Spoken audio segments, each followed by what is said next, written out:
Et nous prenons tout de suite la direction de Marrakech où se tient la 19e édition du Congrès mondial de l'eau. À cette occasion, les prix de l'Association internationale des ressources en eau pour l'année 2025 ont été remis et ces prix récompensent des individus et des organisations dont le travail a des impacts significatifs et durables sur la gestion des ressources en eau.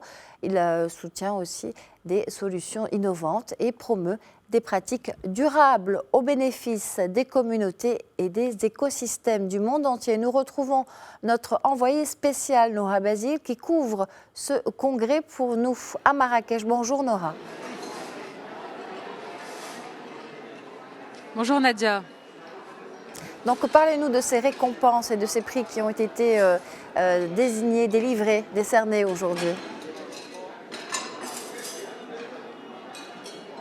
Alors en effet, il y a eu de nombreuses récompenses qui ont été décernées au Congrès mondial de l'eau, à des organismes, à des sociétés qui innovent dans la gestion des ressources hydriques, mais également dans l'innovation pour trouver des solutions plus innovantes et qui permettront de gérer durablement et de façon résiliente les ressources en eau. Et pour parler des thématiques et également des enjeux de ce congrès, se trouve à mes côtés Monsieur Salahdine Dahbi, qui est directeur général par intérim de la direction générale de l'hydraulique. Bonjour. Bonjour madame. Alors on a vu pendant ce congrès qu'une des thématiques majeures est comment gérer l'eau dans un monde qui change entre innovation et adaptation. Comment est-ce que ces thématiques peuvent-elles contribuer au renforcement des stratégies marocaines de lutte contre le stress hydrique? Merci. Donc tout d'abord, il faut dire que c'est la deuxième fois que le Maroc abrite ce congrès. Et donc c'est une preuve de l'importance ou du positionnement du Maroc sur la scène internationale en matière de gestion des ressources en eau.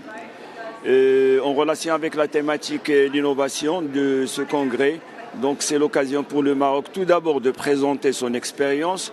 En termes d'innovation, les expériences sont multiples. On peut citer à titre d'exemple tout ce qui est technologie donc, très avancée en matière de dessalement d'eau de mer, avec l'utilisation bien sûr des énergies renouvelables. On peut citer également tout ce qui est procédés technologiques automatisés et de télémesure pour la surveillance, le suivi des ressources en eau et leur utilisation, que ce soit sur le plan quantitatif, le suivi de la quantité d'eau qui transite, mais également qualitative.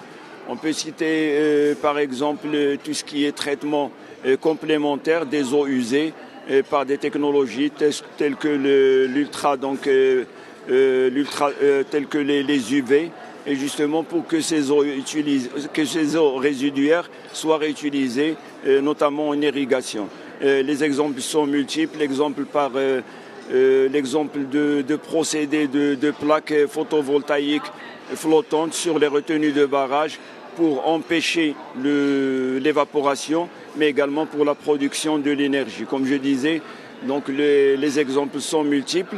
Et donc c'est l'occasion au cours de ce congrès pour présenter toutes ces expériences-là, mais bien sûr on reste ouvert à toutes les autres expériences.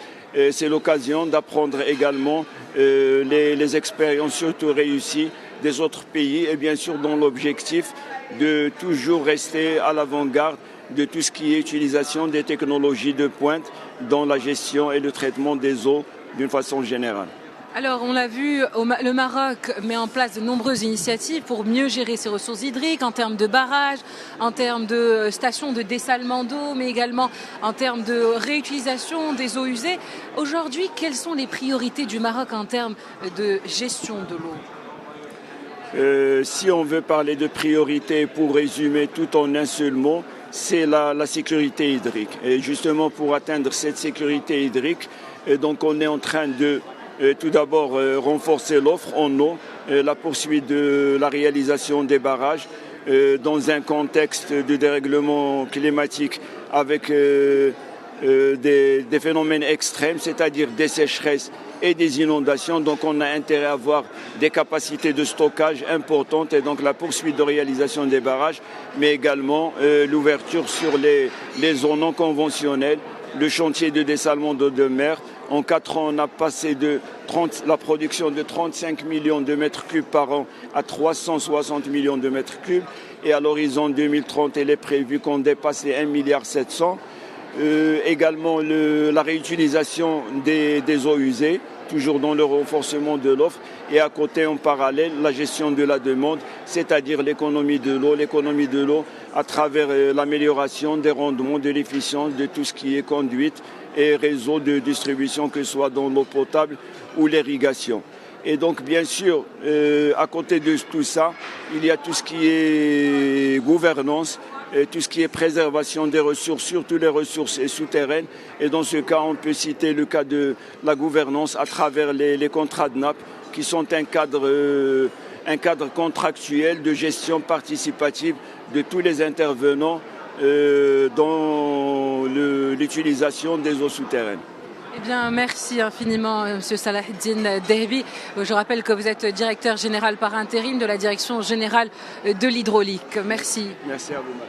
Alors, écoutez, ce congrès mondial de l'eau se poursuit. Le mot d'ordre est innovation pour mieux gérer les ressources marocaines hydriques, pour lancer de nouveaux modèles d'exploitation, de transfert des ressources hydriques à travers tout le royaume.